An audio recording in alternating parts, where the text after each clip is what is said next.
Welcome to the second video of class 11 accounts. In the previous video, I said this word financial information, and there I have said that we will discuss it in the next video.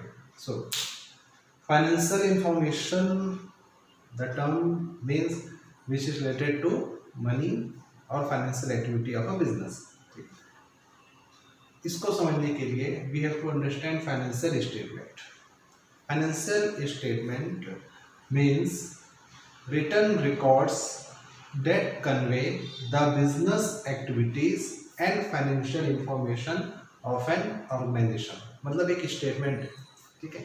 Financial statement क्या है? It is an statement, ठीक है. एक record है, एक statement है जो हमको बिजनेस का फाइनेंशियल इंफॉर्मेशन के बारे में बता रहा है, ठीक है. Tells about the financial information of a business, that is a financial statement.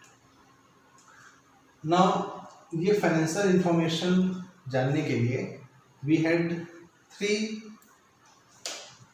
Statements and that 3 statements are balance sheet, income statement, cash flow statement. अब और ऑथर्स के पास बुक देखोगे तो ये 2 पॉइंट 3 पॉइंट 1-2 पॉइंट और बढ़ जाएगा, है ना. बट अकॉर्डिंग टू एनसीईआरटी ये balance sheet, income statement and cash flow statement, this are the 3 statements which disclose the financial position, financial information of a business, ठीक है. अब अभी के लिए हमको इनकम स्टेटमेंट और कैश फ्लो स्टेटमेंट उनका ज़रूरत नहीं है, ठीक है. हमको अभी सिर्फ समझना है कि व्हाट इज बैलेंस शीट, ठीक है. क्योंकि देखो वो जो 2 पॉइंट था वो क्लास 12 में पढ़ेंगे, क्लास 11 में बैलेंस शीट समझना ही बहुत ज़्यादा इंपॉर्टेंट है, ठीक है. और नॉर्मली बैलेंस शीट जो है वो कंपनी के फाइनेंशियल इंफॉर्मेशन को रिवील कर ही देता है ना. Balance sheet reveal the financial status of a business as of a specific point of time. ये बहुत इंपॉर्टेंट है,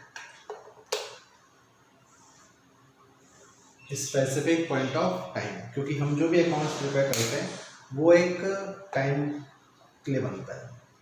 जैसे फॉर एग्जांपल हम 1 ईयर के लिए बनाते हैं. हमारा जो भी अकाउंट प्रिपेयर होता है that is prepared for a year, है ना. तो बैलेंस शीट जो होता है बिजनेस के फाइनेंशियल इंफॉर्मेशन को रिवील कर देता है, ठीक है. कैसे रिवील करता है? Balance sheet involves 2 parts, capital and liability and assets. Balance sheet में 2 पार्ट होता है, एक कैपिटल लायबिलिटीज का और एक एसेट्स का. तो बैलेंस शीट को समझने के लिए हमको समझना होगा what are capital, liabilities and assets, ठीक है. तो लेट्स सी.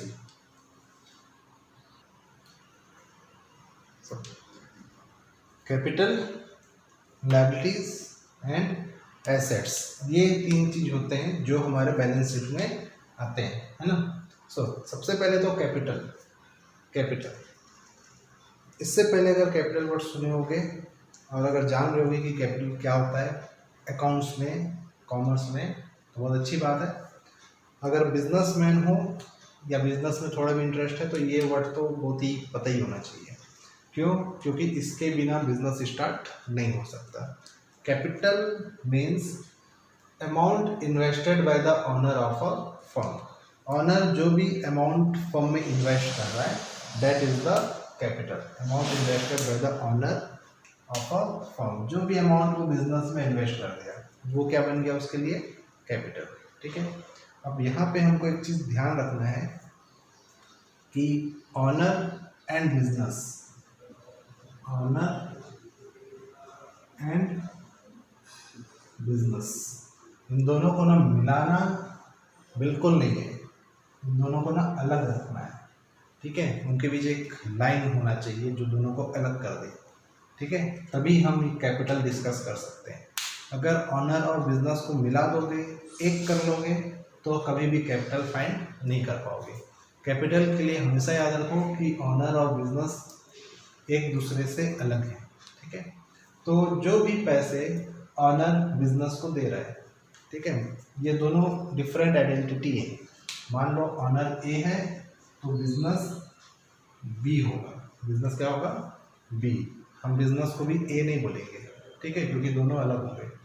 तो यहाँ पे क्या होता है, ए बी को पैसे देता है। ए इन्वेस्ट मनी इन बी, ठीक है। तो बी जो है वो ए के पैसे को ले रहा है, बिजनेस जो है वो ऑनर के पैसे को ले रहा है और काम कर रहा है। कौन काम कर रहा है? बिजनेस काम कर रहा है, ऑनर नहीं कर रहा है, ठीक है। तो जो भी amount invested by the owner of a firm, जो भी ऑनर बिजनेस में पैसे डाल रहा है, अब चाहे वो कैश के फॉर्म में हो या एसेट्स के फॉर्म में हो, कैश के फॉर्म में हो या एसेट्स के फॉर्म में हो, डेट इज द कैपिटल, ठीक है। अब टर्म आ गया एसेट्स। अब एसेट्स क्या होता है? Economic resources that can be usefully expressed in monetary terms. मतलब थोड़ा हार्ड लगा बट सिंपल है। प्रॉपर्टी, एक इजी वर्ड में अगर सोचो कि एसेट्स क्या होता है, सेट प्रॉपर्टी ऑफ बिजनेस का जो भी प्रॉपर्टी, बिजनेस ने अपने पास जितना भी प्रॉपर्टी रखा है। अब एग्जांपल लो तो क्या हो सकता है, बिजनेस के प्रॉपर्टी में क्या क्या होता है? सबसे पहले बिजनेस का अपना एक लैंड होता है, बिल्डिंग होता है ना, स्टॉक्स होते हैं, जिस सामान पे वो डील कर रहा है, जो वो परचेज कर रहा है, जो वो सेल कर रहा है, स्टॉक होता है ना। गुडविल एक होता है, गुडविल बहुत इंपॉर्टेंट है, डिस्कस करेंगे आगे। लैंड, बिल्डिंग, स्टॉक, गुडविल, जो भी प्रॉपर्टी, मशीन है ना, मशीनरी, जो भी प्रॉपर्टी है बिजनेस के पास, वो बिजनेस के लिए क्या है? एसेट्स है। तो इकोनॉमिक रिसोर्स, ये सब क्या है? All this are economic resource, और हम इनको मनी के टर्म में एक्सप्रेस करते हैं, है ना। तो ये सब क्या होगा बिजनेस के लिए? एसेट्स। तो यही सब बिजनेस के लिए क्या बन रहा है? एसेट भी है और बिजनेस के कैपिटल भी है, क्योंकि कैपिटल क्या है? May be in form of cash और एसेट्स। कैश भी एसेट होता है, cash is also an asset, ठीक है। जो हमारे पास कैश रखे हैं वो भी क्या है? That is also an asset for us, हमारे लिए क्या है? वो कैसेट है, ठीक है। तो एसेट्स से ही क्या बनता है? कैपिटल, ठीक है। कैपिटल कैसे फॉर्म होता है? With assets. बट एक और टर्म आ गया, liabilities. Value of financial obligation और डेब्ट owned by an individual or enterprise to another individual or company, या we can write enterprise, है ना। अब यहाँ पे enterprise वर्ड यूज किया, तो here also we will write enterprise।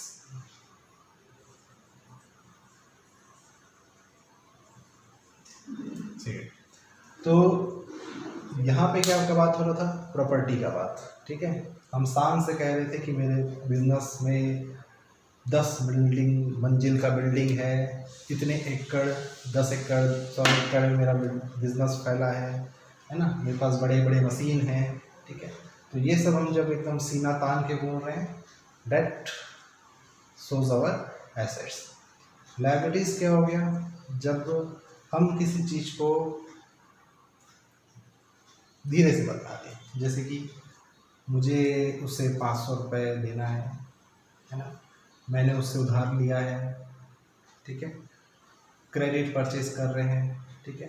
तो डेट आर द लायबिलिटीज, मतलब ऑब्लिगेशन, फाइनेंशियल ऑब्लिगेशन, मतलब एक रेस्पॉन्सिबिलिटी आ रहा है। क्या आ रहा है यहाँ पे?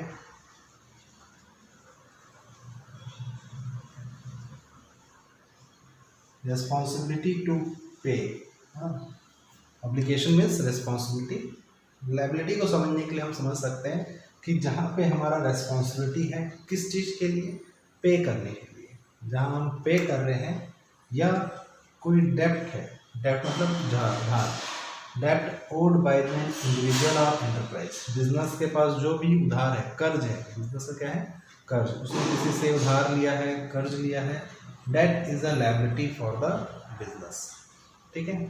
तो जब भी हम एसेट्स से लायबिलिटीज को हटा देते हैं ना, वो हमारा बचता है capital.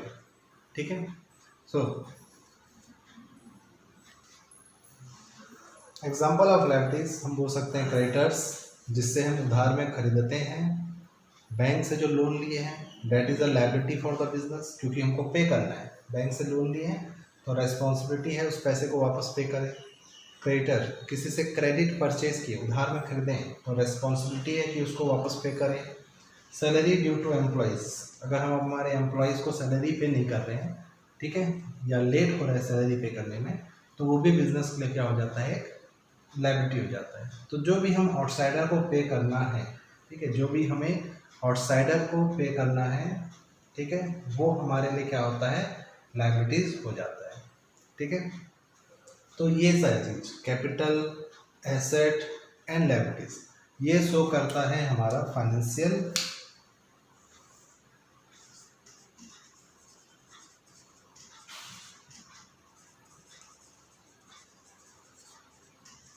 Information of a company. हमको फाइनेंशियल इंफॉर्मेशन से क्या समझना है, जहां हमको बिजनेस का कैपिटल, एसेट और लायबिलिटीज इन तीन चीज के बारे में पता चल गया तो हमको बिजनेस के फाइनेंशियल इंफॉर्मेशन के बारे में पता चल गया। ठीक है। इसके ही अंदर प्रॉफिट लॉस सब कुछ आ जाता है। ठीक है। तो ये सब चीज़ हमको कहाँ मिलता है, ये हमको मिलता है बैलेंस शीट में। तो बैलेंस शीट क्या है, जो हमको फाइनेंशियल इंफॉर्मेशन के बारे में नॉलेज देता है। फाइनेंशियल इंफॉर्मेशन का नॉलेज कैसे मिलता है, कैपिटल, एसेट एंड लायबिलिटीज से। ओके, वे so that's all for today. ठीक है, see you in the next video. Thank you.